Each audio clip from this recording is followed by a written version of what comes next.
नमस्कार मेरे दोस्तों, मैं आपका दोस्त विभोर मोतला एक बार फिर से स्वागत करता हूं करंट अफेयर की नई क्लास में। मैं लेकर आया हूं आपके लिए 10 सवाल जो बने हैं आज रात तक की सुर्खियों से। तो चलिए दोस्तों, शुरू करते हैं आज की क्लास को एक मोटिवेशन कोटेशन के साथ। दोस्तों, हर दिन एक नया अवसर होता है खुद को बेहतर बनाने का। दोस्तों, वैसे तो ये लाइन सभी के लिए है, लेकिन ये लाइन विद्यार्थियों के लिए विशेष महत्व रखती है, क्योंकि हमने कल क्या किया उसका महत्व नहीं है, हमें कल से भी आज बेहतर होना है। और अगर हम डेली रोजाना अपने आप को बेहतर करते चले जाएंगे तो किसी भी एग्जाम को हम आसानी से क्रैक कर पाएंगे। तो चलिए दोस्तों, शुरू करते हैं आज की क्लास को, जिसमें पहला क्वेश्चन है, हाल ही में पुर्तगाल के नए प्रधानमंत्री कौन चुने गए हैं? तो हाल ही में पुर्तगाल का नया प्रधानमंत्री कौन चुना गया है? तो यहाँ के जो नए प्रधानमंत्री चुने गए हैं उनका नाम है लुइस मोंटेग्रो। लुइस मोंटेग्रो यहाँ के प्रधानमंत्री चुने गए हैं और ये लगातार दोस्तों दूसरी बार है, ये इनका दूसरा कार्यकाल है, सेकंड कार्यकाल लगातार। यानी इससे पहले भी यही क्या थे? प्रधानमंत्री थे। इससे पहले भी यही प्रधानमंत्री थे। इस बात की घोषणा इनके प्रधानमंत्री यानी इनके चुनाव जीतने की घोषणा किसने की? यहाँ के राष्ट्रपति ने की। राष्ट्रपति, पुर्तगाल के राष्ट्रपति ने यहाँ की ये घोषणा की।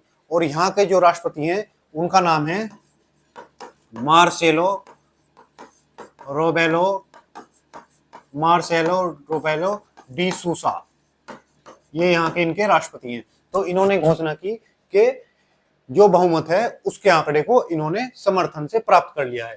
अगर लुइस मोंटेग्रो की बात करें तो ये डेमोक्रेटिक पार्टी से हैं। कौन सी पार्टी से हैं? डेमोक्रेटिक पार्टी से हैं। यानी इनकी पार्टी का नाम डेमोक्रेटिक पार्टी है। इन्हें पूर्ण बहुमत नहीं मिला, लेकिन डेमोक्रेटिक अलायंस के द्वारा इनको बहुमत का आंकड़ा छूने का मौका मिला है। अगर हम बात करें पुर्तगाल की, तो पुर्तगाल जिसकी राजधानी क्या है? लिस्बन है। लिस्बन यहाँ की राजधानी है। और यहाँ की मुद्रा जो है, यहाँ की मुद्रा क्या है? वहाँ की मुद्रा यूरो यहाँ की मुद्रा है, जिसे हम ई से डोनेट करते हैं। अगर हम पुर्तगाल की बात करें तो पुर्तगाली जो भारत में सबसे पहले आने वाले क्या थे? आने वाले यूरोपीय थे। यूरोपीय कौन थे? पुर्तगाली थे। और यूरोपियों में भी सबसे पहले कौन आया? तो 1498 में वास्को डी गामा आया।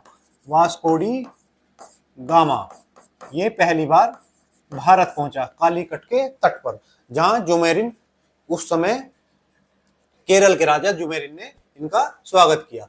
अगर बात करें हम पुर्तगालियों की, तो पुर्तगाली जिसकी जो कंपनी भारत आई उसका नाम था एस्टाडो द इंडिया नाम की कंपनी भारत आई। और जब इस कंपनी की स्थापना हुई उस समय पुर्तगाली राजा कौन था? तो हेनरी द नेविगेटर यहाँ के क्या थे? यहाँ के राजा थे। तो हेनरी द नेविगेटर के काल में इस कंपनी का गठन हुआ। अगर हम बात करें ये कंपनी जब भारत आई तो इसका जो कंपनी का पहला गवर्नर था उसका नाम था पुर्तगाली गवर्नर। पहला गवर्नर था फ्रांसिस्को डी अल्मेडा। ये इनका पहला गवर्नर था जो 1505 से 9 तक रहा। उसके बाद जो उनका वास्तविक संस्थापक जिसे माना जाता है इस कंपनी का वास्तविक संस्थापक भारत में जिसे माना गया उसका नाम था अल्फांसो डी अल्ब्रुक। क्या नाम था उसका? Alfonso de Albuquerque. ये क्या था? इसने इस कंपनी की भारत में स्थापना कर दी, इसलिए इनको क्या कहा जाता है? वास्तविक संस्थापक माना जाता है कंपनी का। अगर हम अल्फांसो डी अल्ब्रुक की बात करें तो 1509 से 1515 तक इनका कार्यकाल रहा और 1515 में इन्होंने हॉर्मुज जल संधि पर अधिकार कर लिया। किस पर किया? हॉर्मुज जल संधि पर अधिकार कर लिया। उसके बाद 1530 में 1530 में नीनो डी कुन्हा जिनके जब ये गवर्नर थे 1530 में, तो इस समय इन्होंने गोवा को राजधानी बनाया। गोवा को राजधानी बनाया। तो गोवा को राजधानी कब बनाया इन्होंने? 1530 में। उस समय गवर्नर कौन था? नीनो डी कुन्हा उस समय गवर्नर था। अगर हम बात करें कि कार्टिज अल्मेडा, कई बार क्वेश्चन पूछा जाता है, कार्टिज अल्मेडा पद्धति किसकी थी? तो ये पुर्तगालियों की थी। पुर्तगालियों की पद्धति कार्टिज अल्मेडा। इसके माध्यम से क्या करते थे? हिंद महासागर में और विशेषकर अरब सागर में, हिंद महासागर में क्या शुल्क वसूलते थे? शुल्क वसूलते थे। किससे? वहां से गुजरने वाले जहाजों से ये शुल्क वसूलते थे। ठीक है, तो ये पुर्तगालियों का इतिहास रहा भारत में। अगर हम बात करें पुर्तगाली, तो पुर्तगाली सबसे पहले आए और सबसे बाद में गए। तो सबसे बाद में कब गए? तो इनको हमने जो भगाया वो कार्यकाल था 1961 का। 1961 में हमने एक ऑपरेशन चलाया जिसका नाम था ऑपरेशन विजय। इसके माध्यम से हमने गोवा को पुर्तगालियों से आजाद कराया। तो पुर्तगाली भारत में सबसे पहले आने वाले यूरोपीय और सबसे अंत में जाने वाले यूरोपीय थे। ठीक, अगर हम बात करें पुर्तगाल, तो पुर्तगाल कहां पे है? ये है रहा पुर्तगाल, स्पेन का पड़ोसी। स्पेन का पड़ोसी क्या है? पुर्तगाल है। ठीक है, अब ये जो प्रायद्वीप है इसको हम आइबेरियन प्रायद्वीप के नाम से जानते हैं। कौन सा प्रायद्वीप? आइबेरियन प्रायद्वीप। कौन सा प्रायद्वीप है?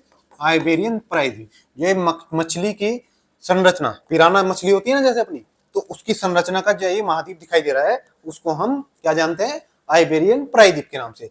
इसके नीचे जो आपको जल मार्ग दिखाई दे रहा है, ये जो जल मार्ग, नीचे ग्रीन और ऊपर ये ग्रीन और नीचे ऊपर ये पिंक वाला जो हिस्सा है, और इसके बीच में जल मार्ग दिखाई दे रहा है, इसको हम एक जल संधि के नाम से जानते हैं जिसका नाम है जिब्राल्टर।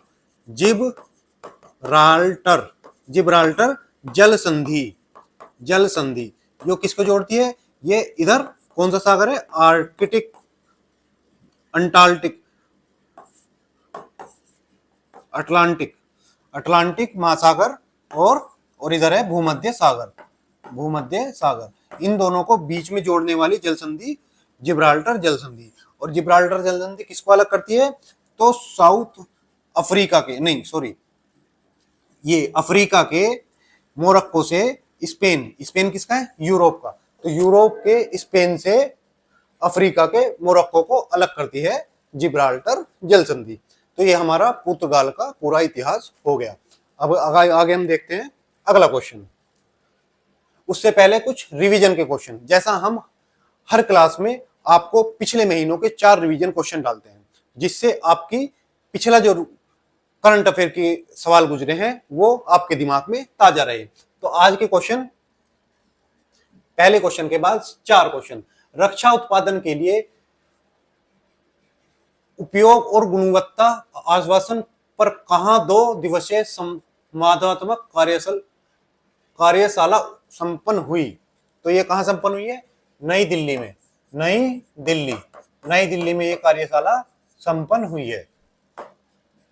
अगर बात करें हाल ही में किस संगठन द्वारा विश्व सामाजिक रिपोर्ट 2025 को प्रकाशित किया गया? तो ये जो रिपोर्ट है विश्व सामाजिक रिपोर्ट 2025, तो ये यूएनओ, यूनाइटेड नेशन द्वारा इसको प्रकाशित किया गया।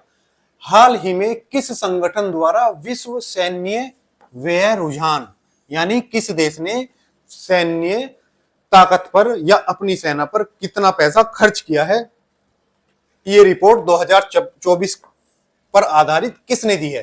तो ये रिपोर्ट सिप्री ने दी है। सिप्री जो पूरे विश्व में कौन कितना देश कितना काम कर रहा है उस पर आधारित है। निम्नलिखित में से कौन वनों की कटाई को रोकने के लिए real time forest alert system लागू करने वाला देश का पहला राज्य बना है।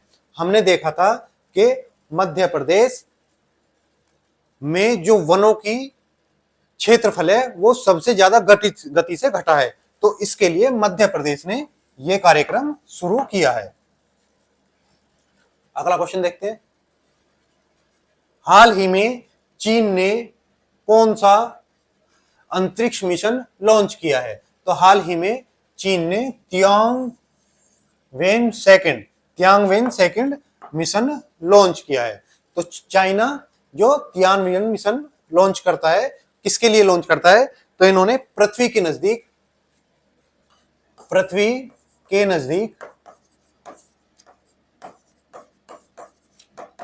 एक क्षुद्र ग्रह जिसका नाम है 2016 HO3 उपग्रह क्षुद्र उपग्रह, इसके लिए इन्होंने ये मिशन लॉन्च किया है। तो क्या नाम है इसका?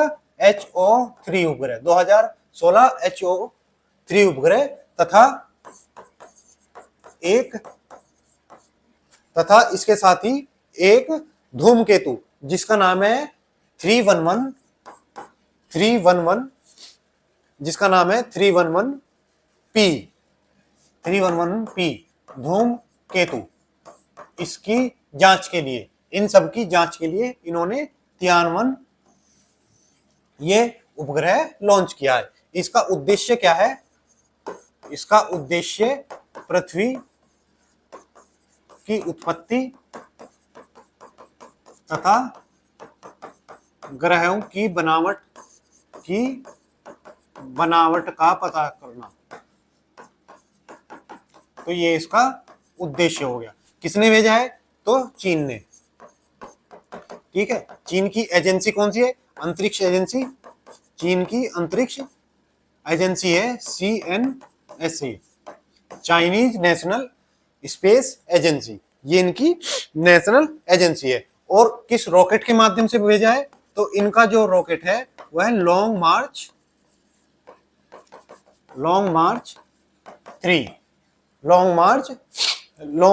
3B रॉकेट से इन्होंने ये भेजा है। ये इनका काफी पावरफुल रॉकेट है जिसके माध्यम से ये अपने स्पेस मिशन को भेजते हैं। ठीक है, तो पृथ्वी के जो नजदीक की कक्षा है इसमें ये भेजा है और ये 2027 तक वापस लौटेगा। 2027 तक नमूने लेकर वापस लौटेगा। ठीक है, तो इनका ये मिशन है। इसके लिए अगर हम बात करें, ये तो चाइनीज स्पेस एजेंसी हो गई। अगर हम बात करें तो यूएसए की स्पेस एजेंसी का नाम क्या है? नासा किसकी स्पेस एजेंसी है? यूएसए की। अगर हम बात करें रूस की स्पेस एजेंसी है रोसकॉसमोस, ये रूस की स्पेस एजेंसी है। अगर हम बात करें कनाडा की, तो कनाडा की CSA, जापान की जाक्सा, और किसकी बची? यूरोप की स्पेस एजेंसी का नाम है ESA। और भारत की स्पेस एजेंसी क्या है? इसरो की अगर स्थापना की बात करें तो 15 अगस्त 1969 को इसकी स्थापना हुई। ठीक है, इसका मुख्यालय हेडक्वार्टर कहां पर है? बंगलुरु में इसका हेडक्वार्टर है। अगर इसके मुख्य या अध्यक्ष की बात करें तो V नारायणन इसके कौन है? हेड है। तो ये हो गई हमारी स्पेस अंतरिक्ष एजेंसी के बारे में पूरी जानकारी। ये हमारा सोलर सिस्टम हो गया। ठीक है, ये क्या है? हमारा सोलर सिस्टम। जैसे ये सबसे पहले एक ग्रह जिसको हम किस नाम से जानते हैं? एक छोटा ग्रह जिसको हम बुध, उसके बाद ये शुक्र जिसको हम पृथ्वी की जुड़वा बहन के नाम पे जानते हैं, उसके बाद हमारी पृथ्वी, उसके बाद मंगल, ये हमारा बृहस्पति जो सोलर सिस्टम का सबसे बड़ा ग्रह है। उसके बाद शनि, अरुण और वरुण, ये सारे ग्रह, और यहां तक के ग्रह को हम आंतरिक ग्रह बोलते हैं और यहां से बाहर वाले ग्रह को हम बाह्य ग्रह के नाम से जानते हैं। अब ये बात हो गई, लेकिन आज हम देखते हैं इसरो के कुछ महत्वपूर्ण मिशन। इसरो के कुछ महत्वपूर्ण मिशन जैसे चंद्रयान 3 ये किस रॉकेट से भेजा गया? तो चंद्रयान 3 हमारा LVM-3M4 रॉकेट द्वारा भेजा गया। कब भेजा गया? तो 14 जुलाई को भेजा गया। और कब पहुंचा? ये 23 अगस्त को ये पहुंचा। और 23 अगस्त को जब ये पहुंचा तो 23 अगस्त को हमारे यहाँ क्या मनाते हैं? 23 अगस्त हमारे यहाँ राष्ट्रीय अंतरिक्ष दिवस के नाम से मनाया गया। राष्ट्रीय अंतरिक्ष दिवस के रूप में हमारे यहाँ से ये मनाया गया। ठीक है, अगर हम बात करें PSLV C57, PSLV C58, PSLV C59 और PSLV C60। तो ये मिशन जो हाल ही में इसरो ने भेजे। PSLV का मतलब है पोलर सैटेलाइट लॉन्चिंग व्हीकल। हमारे पास 3 लॉन्चिंग व्हीकल है, एक SSLV short satellite launching vehicle, एक PSLV और सबसे बड़ा है GSLV जियो सिंक्रोनाइज लॉन्चिंग व्हीकल। ठीक है, तो PSLV C57 से हमने आदित्य L1 मिशन किस पे भेजा? सूर्य के लैग्रेंज पॉइंट 1 तक हमने आदित्य L1 मिशन भेजा। अगर हम बात करें PSLV C58, तो इसके द्वारा हमने एक्सपोसैट मिशन भेजा।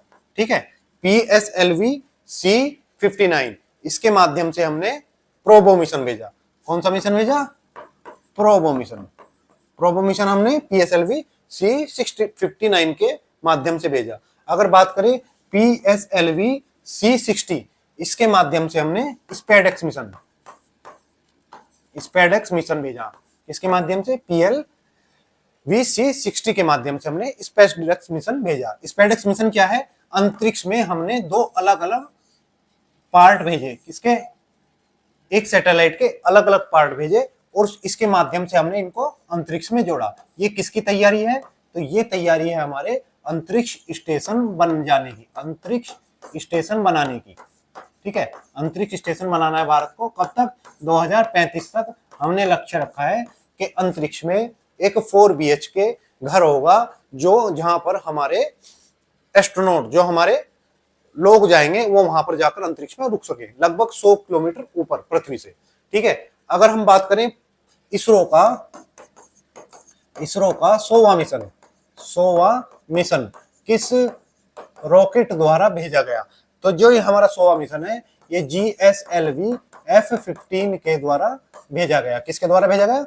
GSLV F15 के द्वारा भेजा गया, F15 के द्वारा भेजा गया हमारा 100वां मिशन। तो ये हमारी पूरी जानकारी और हाल फिलहाल में जो घटनाक्रम इसरो और बाकी अंतरिक्ष एजेंसियों का हुआ उसको हमने इसमें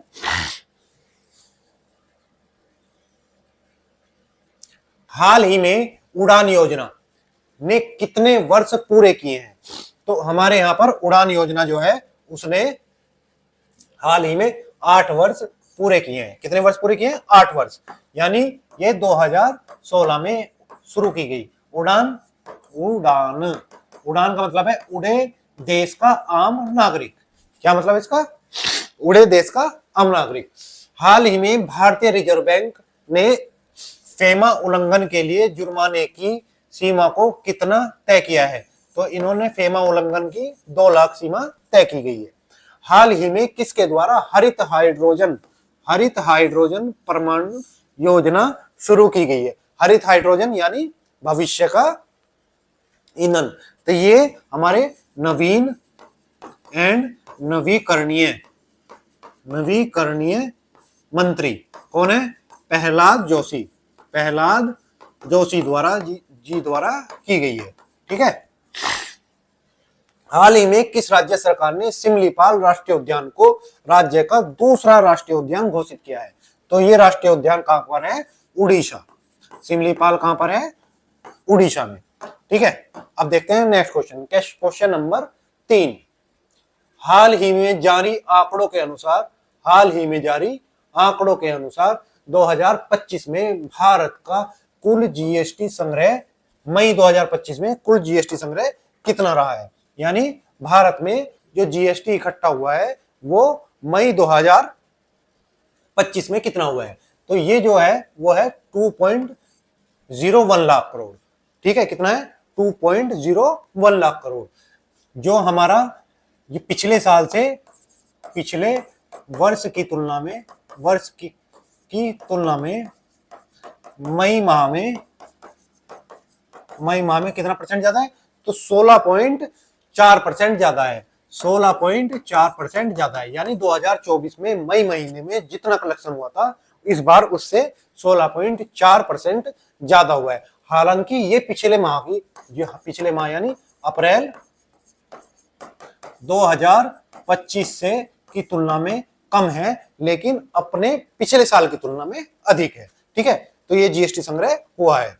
और इसमें भी अगर हम बात करें तो सबसे ज्यादा जीएसटी संग्रह कलेक्ट करने में, इकट्ठा करने में नंबर 1 जो स्थान रहा है राज्यों में, सबसे ज्यादा जीएसटी कहां इकट्ठा हुआ है? तो सबसे ज्यादा महाराष्ट्र में। दूसरे नंबर पर कर्नाटक दूसरे नंबर पर रहा। तीसरे नंबर पर तमिलनाडु और चौथे नंबर पर हमारा दिल्ली चौथे नंबर पर रहा। ठीक है, तो ये राज्यों की स्थिति हो गई। अगर हम बात करें GST, goods and service tax, एक भारत एक टैक्स, तो ये कब लागू हुआ? तो ये 101वां संविधान संशोधन, 101वां संविधान संशोधन जो कब हुआ? 2016 में पारित हुआ। ठीक है, 101वां संविधान संशोधन जो 2016 में हुआ, उसके द्वारा 1 जुलाई 2017 से ये क्या हुआ? लागू हुआ। ठीक है, उसके बाद 1 जुलाई 2017 से ये लागू हुआ। इसके द्वारा हमने अनुच्छेद 279 ए जोड़ा गया, जो किसकी बात करता है? तो जीएसटी परिषद की बातें करता है। यानी जीएसटी परिषद, इसका जिक्र कहां पर है? 279 ए में किया गया है। जीएसटी परिषद जिसकी अध्यक्ष कौन होंगे? अध्यक्ष हमारी वित्त मंत्री। कौन? वित्त मंत्री। और वित्त मंत्री वर्तमान में कौन है? निर्मला सीतारमण। कौन है? निर्मला सीतारमण जी हमारी क्या है? वित्त मंत्री है। तो इसकी जो अध्यक्ष होती है या जो इसकी बैठकों की अध्यक्षता करती है वो कौन है? वो हमारे वित्त मंत्री होते हैं। और वर्तमान में वित्त मंत्री हमारी निर्मला सीतारमण जी है। ठीक है, अभी इसकी अगर बात करें तो हाल ही में इसकी 55वीं बैठक कहां पर हुई है? जैसलमेर में हुई है। तो इसकी जैसलमेर कहां पर? राजस्थान में।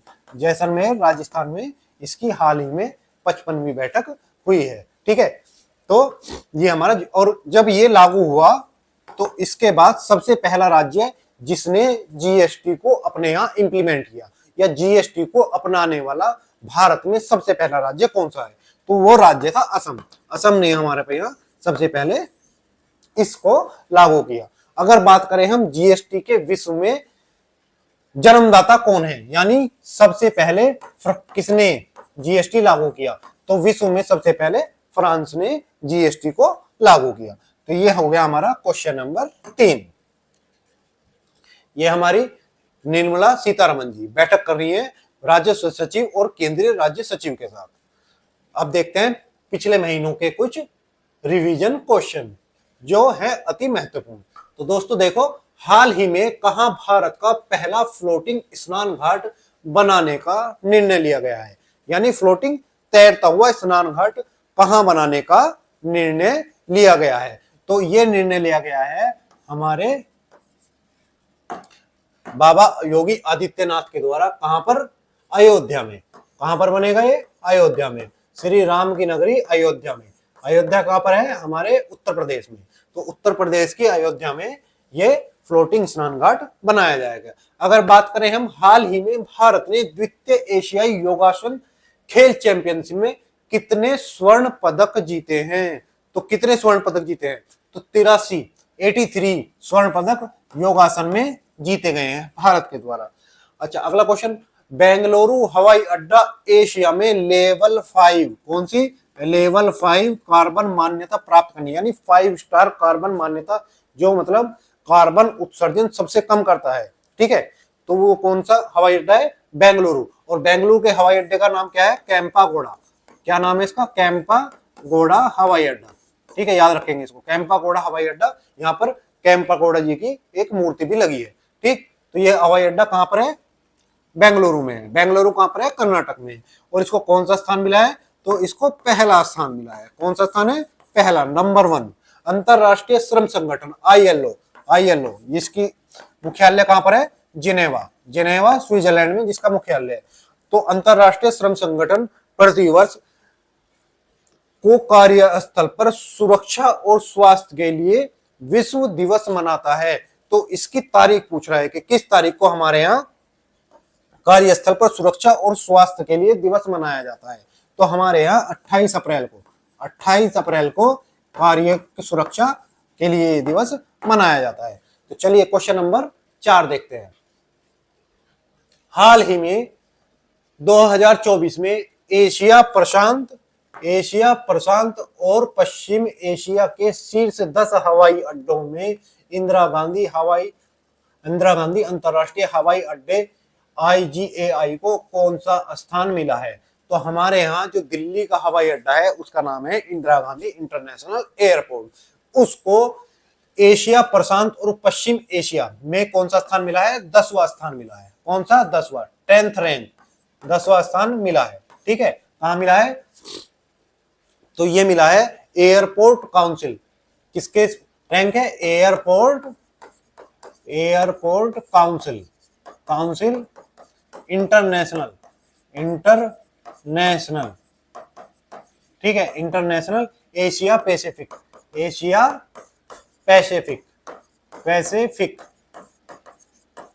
और मिडिल ईस्ट।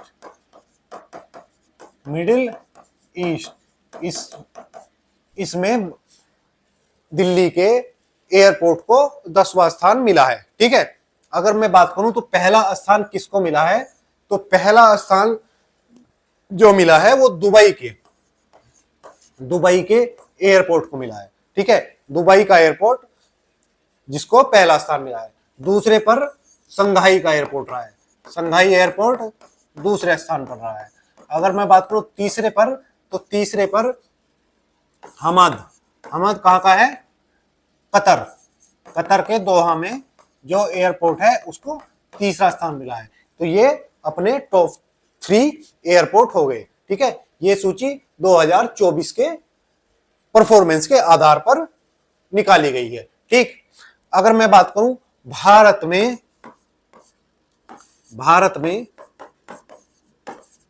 कुछ महत्वपूर्ण एयरपोर्ट कौन से हैं? कौन से हैं? तो सबसे पहले अगर मैं देखूं, ऊपर से शुरू करें, उत्तराखंड में के देहरादून में एयरपोर्ट है जोली ग्रांड। क्या नाम है इसका? जोली ग्रांड इसका एयरपोर्ट है। उसके बाद नीचे आते हैं पंजाब के एयरपोर्ट, अमृतसर एयरपोर्ट, इसका नाम है गुरु रामदास एयरपोर्ट। चंडीगढ़ का एयरपोर्ट है शहीद भगत सिंह का है? तो चंडीगढ़ का है। उसके बाद अगर एयरपोर्ट की बात करें तो कौन सा एयरपोर्ट आएगा? यूपी में देखें तो लखनऊ में चौधरी चरण सिंह, और यूपी में एक बना है जेवर एयरपोर्ट। ये कहां पर है? जेवर एयरपोर्ट, ये नोएडा में है। कहां पर? नोएडा में जेवर एयरपोर्ट बना है। अगर बात करूं कलकत्ता में, तो कलकत्ता में सुभाष चंद्र बोस एयरपोर्ट।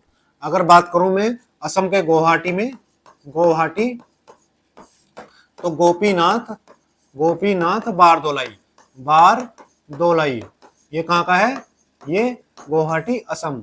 अगर उसके बाद आए हम नीचे उड़ीसा, उड़ीसा का एयरपोर्ट भुवनेश्वर में, क्या नाम है उसका, तो बीजू पटनायक, बीजू पटनायक एयरपोर्ट, बीजू पटनायक एयरपोर्ट इसका नाम है। रांची, रांची झारखंड, इसका है बिरसा मुंडा, क्या नाम है, बिरसा मुंडा। और कल एक मैंने आपको इंदौर का लिखवाया था, इंदौर में आप बताएंगे क्या नाम है, तो इंदौर का नाम है रानी अहिल्याबाई, अहिल्याबाई एयरपोर्ट, अहिल्याबाई एयरपोर्ट। अभी मैंने बेंगलोर का आपको केम्पेगौड़ा बताया ही, चेन्नई एयरपोर्ट, चेन्नई का हो गया, दिल्ली में इंदिरा गांधी हो गया, और हैदराबाद में, हैदराबाद इसके एयरपोर्ट का नाम है राजीव गांधी एयरपोर्ट, राजीव गांधी एयरपोर्ट। और अब रह गया कहाँ का, महाराष्ट्र, महाराष्ट्र में मुंबई, मुंबई में छत्रपति शिवाजी, छत्रपति शिवाजी एयरपोर्ट, छत्रपति शिवाजी एयरपोर्ट कहाँ पर है, तो मुंबई में। तो ये कुछ महत्वपूर्ण एयरपोर्ट जो हर राज्यवार हमने देखे। अब क्वेश्चन देखते हैं आगे।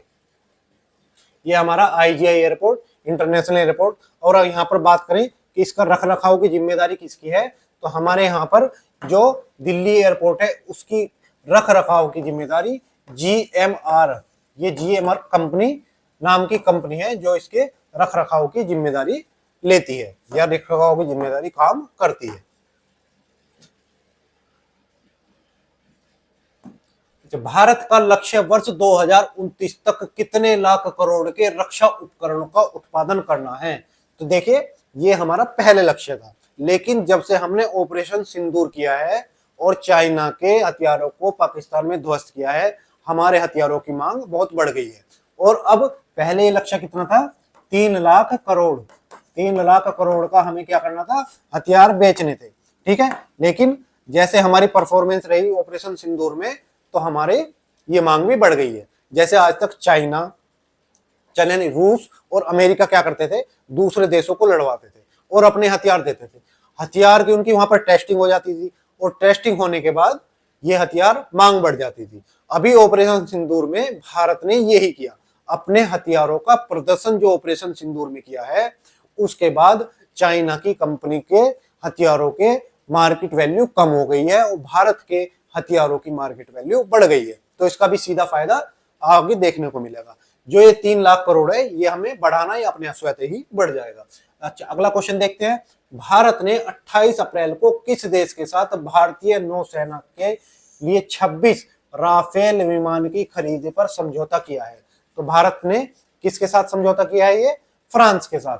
किसके साथ, फ्रांस, यानी फ्रांस से हम राफेल लेंगे, ठीक है, जो किसके लिए होंगे, नेवी के लिए, ठीक है, यानी पानी में चलने वाली जो हमारी सेना है उसके लिए हम 26 राफेल लेंगे। और ये किस पे लगेंगे, तो हमारे स्वदेशी निर्मित आईएनएस विक्रांत के लिए, विक्रांत का स्क्वाड्रन पूरा करने के लिए हम ये 26 राफेल लेंगे, ठीक।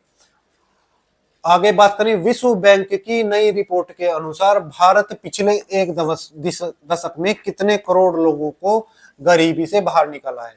भारत ने कागजों में 17 करोड़, कितने, 17 करोड़ लोगों को बाहर निकाला है। तो 17 करोड़ बहुत से देशों की जनसंख्या भी नहीं है, पर 17 करोड़ में लगता है हमारा नाम तो अभी आया नहीं, तो वैसे 17 करोड़ भारत निकाल चुका है, हमारा नाम भी आ जाएगा तो 17 करोड़ एक हो जाएगा, ठीक है। अगर बात करें विश्व बैंक की, तो विश्व बैंक कहां पर है, तो इसका मुख्यालय वॉशिंगटन, कहां पर है, वॉशिंगटन में,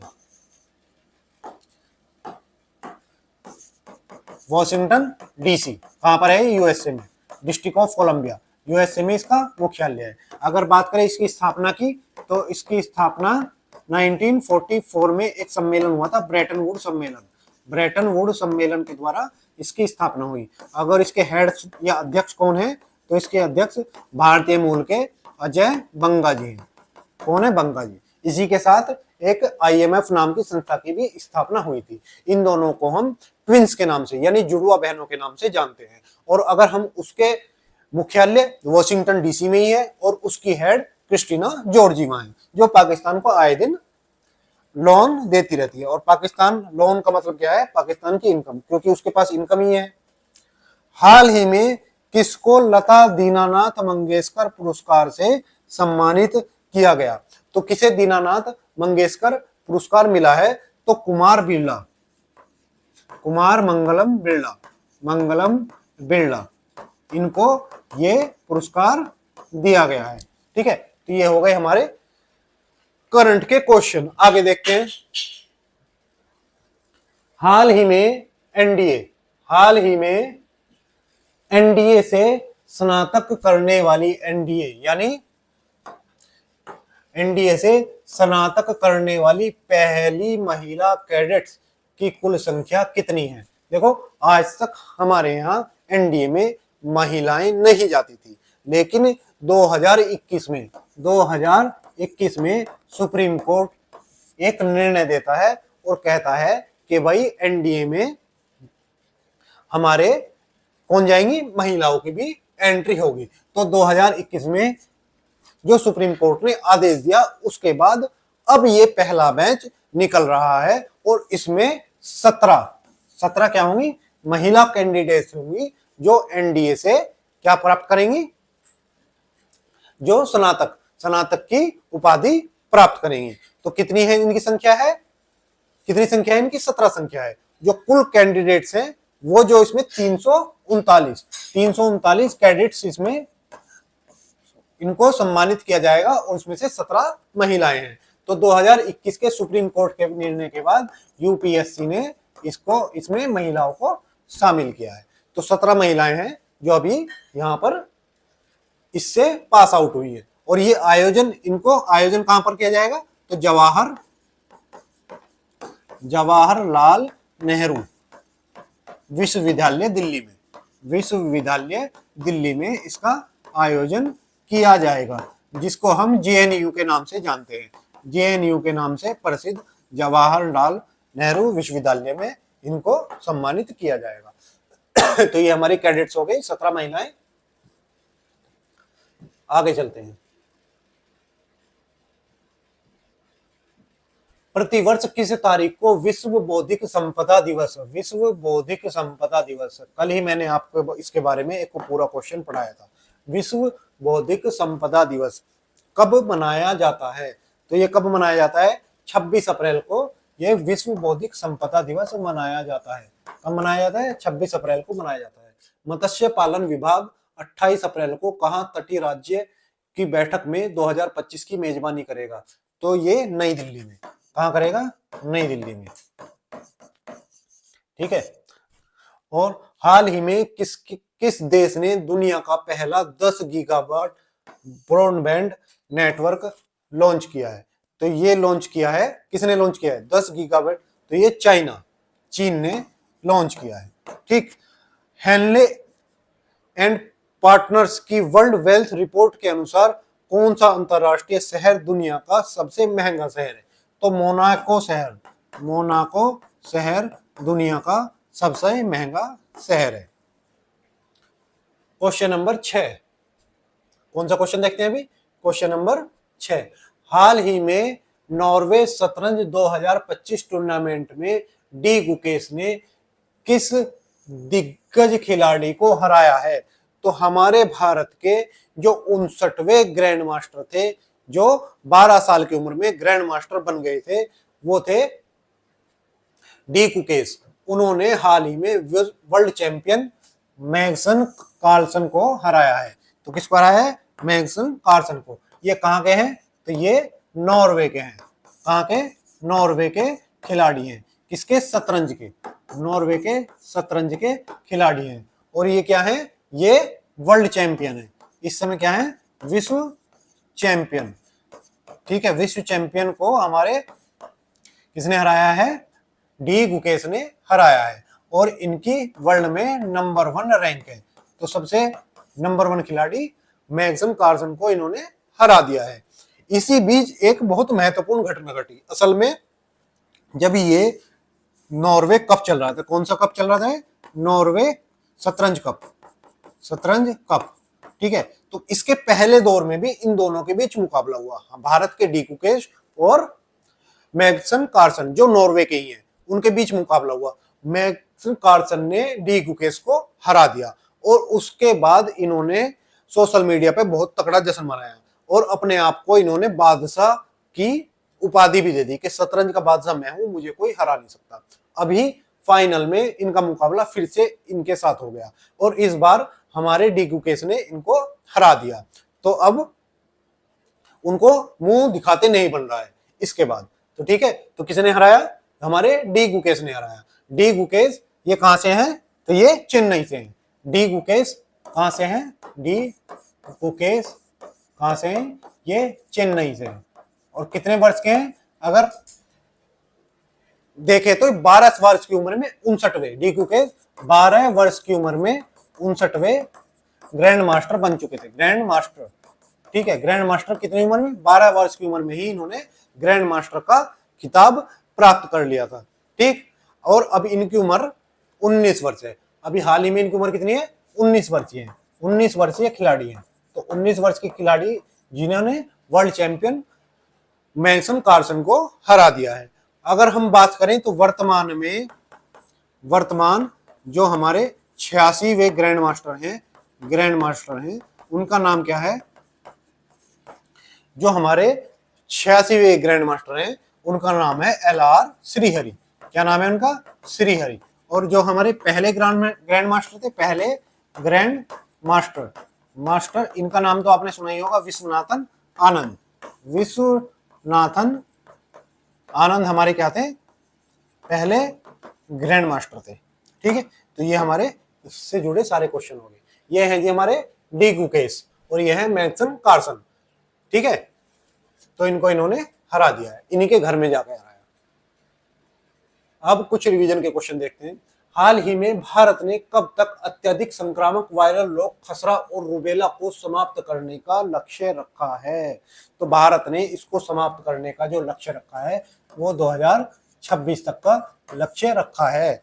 अभी भारत किस किस से मुक्त हो चुका है? भारत पोलियो से मुक्त हो चुका है। ठीक है, उसके बाद किससे? चेचक से मुक्त हो चुका है। ठीक है, ये कब हुआ? 2014 में। ठीक है, और ये कब हुआ? 1975 में। ठीक, तो इनसे मुक्त हो चुका है। अगर बात करें हाल ही में किसने बंगाल की खाड़ी में अपना क्षेत्रीय स्तर की खोज और बचाव अभ्यास शुरू किया? तो बंगाल की खाड़ी कहां पर है? ये जैसे हमारा भारत का मैप हो गया, नीचे प्रायद्वीप है भारत, तो जहां पर बांग्लादेश है। ठीक है, ये बांग्लादेश वाली क्या है? खाड़ी। इसको हम बोलते हैं बंगाल की खाड़ी। खाड़ी क्या होती है? जो समुद्र 3 तरफ से भूमि से घिरा हो उसको हम खाड़ी बोलते हैं। तो यहाँ पर भारतीय तटरक्षक बल ने ये किया। भारतीय तटरक्षक बल ने किया।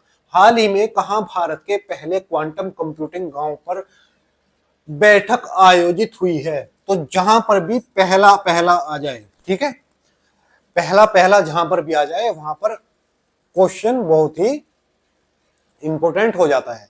तो ये कौन सा है? अमरावती में। कहां पर हुई है? अमरावती। अमरावती कहां पर है? अमरावती किसकी राजधानी बनी? अमरावती आंध्र प्रदेश की राजधानी अमरावती। तो यहाँ पर यह बैठक आयोजित हुई। हाल ही में किस राज्य के राज्यपाल ने यशराज भारती सम्मान पुरस्कार 2025 प्रदान किए हैं? तो ये जो प्रदान किए हैं यशराज भारती हमारे महाराष्ट्र में प्रदान किए गए हैं। ठीक है, क्वेश्चन नंबर 7। हाल ही में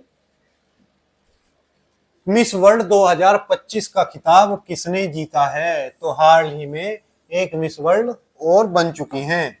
ठीक है, प्रियंका चोपड़ा, वेंसा पोसे, ओपल सुचेता चुआंग-श्री। तो कौन बनी है? ओपल सुचाता चुआंग-श्री। ठीक है, चुआंग-श्री नाम याद रखना। ओपल सुचाता चुआंग-श्री कौन बनी है? 2025 की विश्व विजेता बनी है। और इसका आयोजन कहाँ हुआ है? तो भारत के हैदराबाद में इसका आयोजन हुआ है। इस कार्यक्रम का आयोजन भारत के कहां पर? हैदराबाद में। हैदराबाद। हैदराबाद कहाँ पर है? तेलंगाना। तेलंगाना की राजधानी हैदराबाद, जो किसके किनारे स्थित है? तो मूसी नदी के किनारे स्थित है। किसके? मूसी नदी के किनारे स्थित है। कौन? हैदराबाद।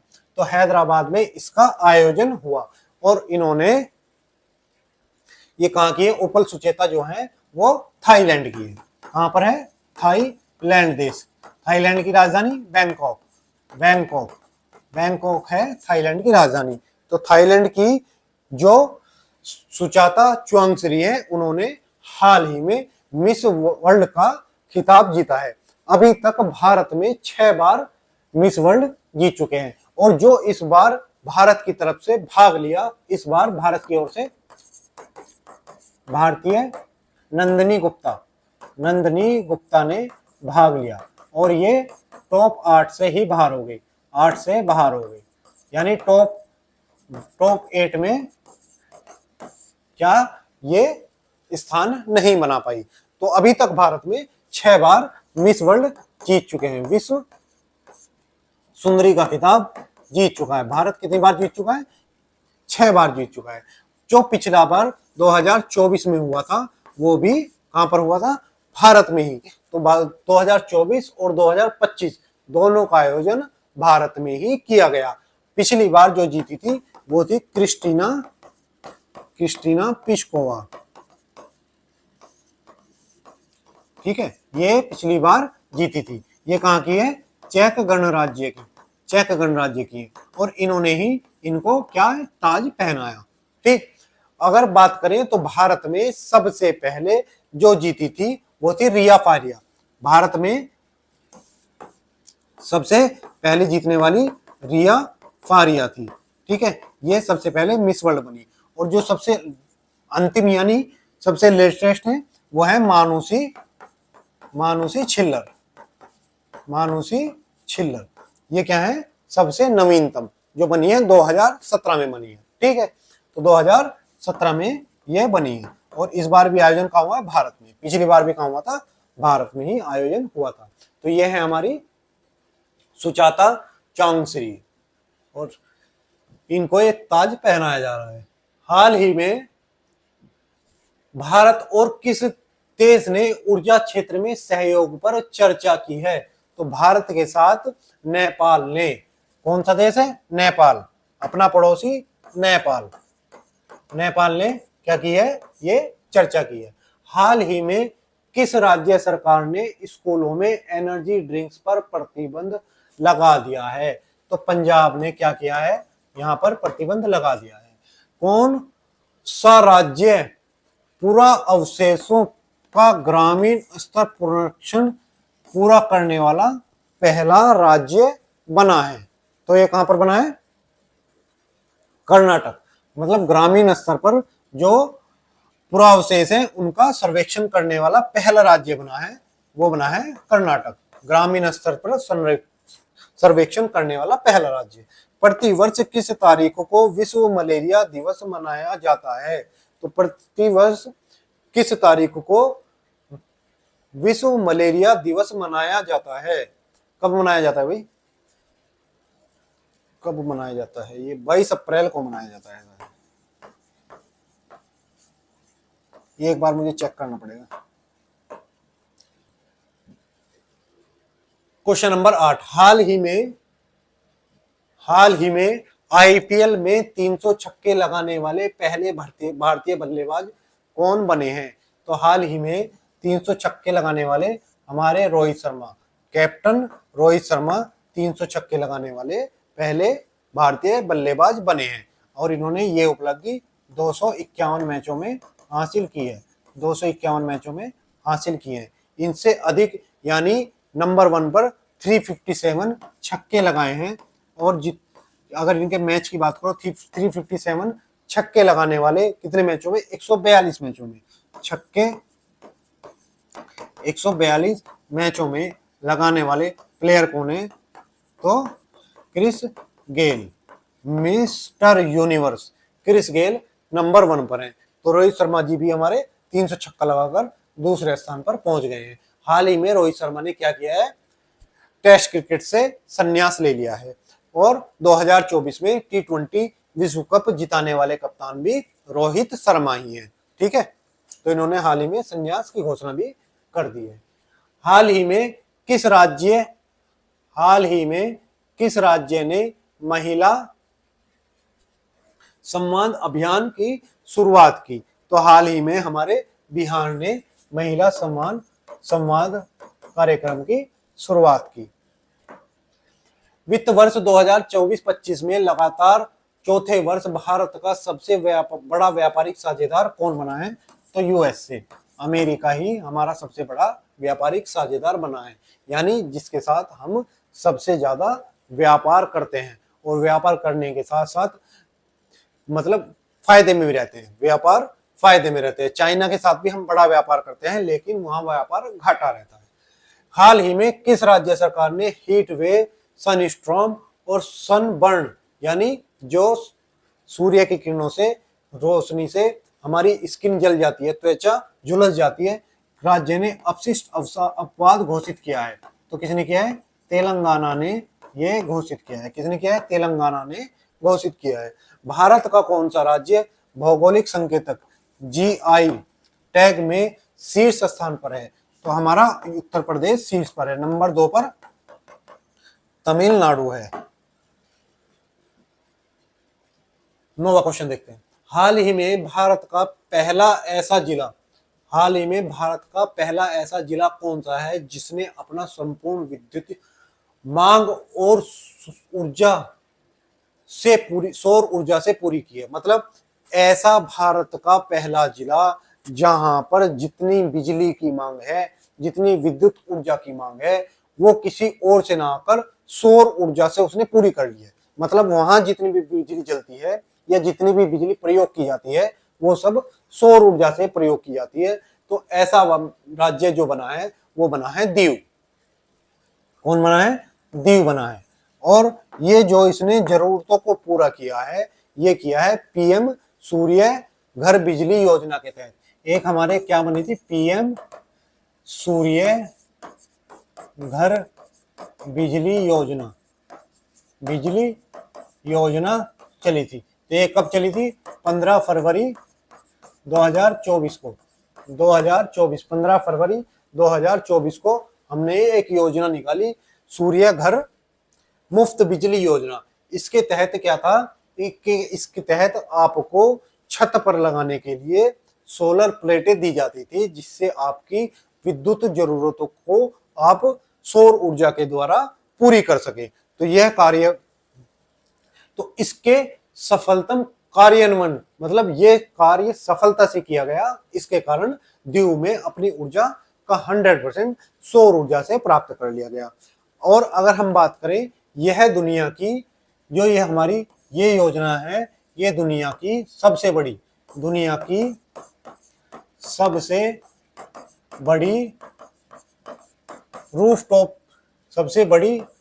सोलर रूफटॉप योजना है। रूफटॉप यानी छत के ऊपर लगने वाली कौन सी रूफटॉप, कौन सी योजना है? हमारी रूफटॉप योजना है। तो दुनिया की सबसे बड़ी रूफटॉप योजना है। और इसके तहत जो हमने लक्ष्य रखा है, तो जो हमारा लक्ष्य है वो 1 करोड़ 2027 तक, मार्च 2027 तक 1 करोड़ घरों की छतों पर क्या है? छतों पर सोलर लाइट लगाना है, सोलर या सौर ऊर्जा लगाना है, सौर ऊर्जा प्लेट लगाना है।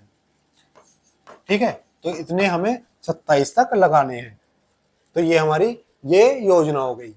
ठीक, अगर बात करें हम इसकी पात्रता की, तो योग्यता को किसके छत पर लगेगी या पात्रता इसकी क्या होगी? तो पहले भारत का नागरिक होगा, उसे ही मिलेगी, कोई पाकिस्तान के नागरिक को नहीं मिलेगी। ठीक है, उसके पास घर हो, अरे जिसमें बिजली चाहिए घर तो होना है ना, घर हो और घर की छत भी हो। कई बार ऐसा है ना, फ्लैट में लोग रहते तो वो कहाँ लगवाएंगे? तो घर की छत होना भी आवश्यक है। ठीक है, और उसने कोई अन्य सौर योजना से सब्सिडी न प्राप्त की हो, सब्सिडी ने प्राप्त की हो। ऐसा नहीं है कि यहां से भी सब्सिडी मिल जाए और पहले भी किसी योजना के माध्यम से सब्सिडी डकार के बैठा हो, तो ऐसे को भी नहीं मिलेगी। तो यह हमारी पीएम सूर्य घर योजना, इसके तहत 300 यूनिट बिजली भी फ्री दी जाती है। हाल ही में किस अंतरराष्ट्रीय शहर ने 14 अप्रैल को आधिकारिक तौर पर डॉक्टर BR अंबेडकर दिवस के रूप में घोषित किया गया है? तो किसने किया है? ये न्यूयॉर्क द्वारा घोषित किया गया है। न्यूयॉर्क कहां पर है? तो न्यूयॉर्क USA में, तो इसने घोषित किया है। और न्यूयॉर्क किस नदी के किनारे है? तो ये हडसन नदी के किनारे है, हडसन नदी के किनारे। और इसको क्या बोलते हैं? बिग एप्पल या गगनचुंबी इमारतों का शहर के नाम से भी ये जाना जाता है। हाल ही में किस राज्य ने सूर्य देवभूमि चैलेंज शुरू किया है? तो देवभूमि के नाम से हमारा कौन सा राज्य जाना जाता है? उत्तराखंड। तो उत्तराखंड ने ही ये जारी किया है। हाल ही में कौन सा राज्य आयुष्मान भारत प्रधानमंत्री जन आरोग्य योजना में शामिल होने वाला 34वां राज्य बना है? तो अभी तक जो राज्य शामिल नहीं हुआ था वो था उड़ीसा। तो उड़ीसा भी हमारा ये बन गया है। और ये 34वां क्योंकि राज्य तो 28 है, इसके साथ हमारे यहाँ पर कुछ यूटी भी है, तो यूटी और राज्य दोनों को जोड़कर ये बताया गया है। हाल ही में किस ग्रंथ को यूनेस्को की विश्व स्मृति रजिस्टर में शामिल किया गया है? तो हाल ही में 2 ग्रंथों को किया गया। एक का नाम है भगवत गीता और दूसरे का नाम है नाट्य शास्त्र। ठीक है, तो इन दोनों को इसमें शामिल किया गया है। क्वेश्चन नंबर 10, आज का अंतिम सवाल। क्या सवाल है भाई आज का? हाल ही में जारी आंकड़ों के अनुसार मई 2025 में यूपीआई लेन देन की मात्रा में कितने प्रतिशत की वृद्धि दर्ज की गई है? यानी हमारे यहाँ जो यूपीआई का लेन देन होता है उसके मामले में कितनी वृद्धि दर्ज की गई है? तो उसके मामले में हमने 33% की वृद्धि दर्ज की गई है। कितने की वृद्धि है? 33% की वृद्धि दर्ज की गई है। यूपीआई यानी यूनिफाइड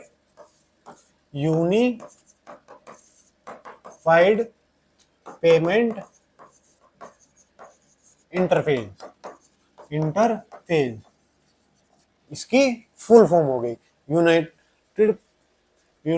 यूनिफाइड पेमेंट इंटरफेस, इसकी फुल फॉर्म हो गई। तो इसका संचालन कौन करता है या किसके अधीन है? तो NPCI, national payment corporation of India के अधीन ये आती है। और इसके द्वारा 18.68 नए क्या हुए हैं? ट्रांजैक्शन किए गए हैं। ट्रांजैक्शन इसके द्वारा किए गए हैं। जो कितनी रकम होगी? अगर इसकी रकम की बात करें तो 25.14 ट्रिलियन, इतने रुपए का ट्रांजैक्शन इसके द्वारा किया गया है। और इसमें 33% की वृद्धि देखने को मिली है। तो ये है हमारा यूपीआई इंटरफेस। तो ये थे आज के 10 महत्वपूर्ण क्वेश्चन। आशा करते हैं कि आपको ये समझ भी आए होंगे और हमारा प्रयास ये आपको अच्छा भी लगा होगा। अगर आपको हमारा प्रयास अच्छा लगा हो तो कृपया भैया लाइक भी कर दिया करो। लास्ट में वीडियो देखने के बाद लाइक भी कर दिया करो और चैनल को सब्सक्राइब भी कर लिया। ठीक है, आज के लिए इतना ही, धन्यवाद।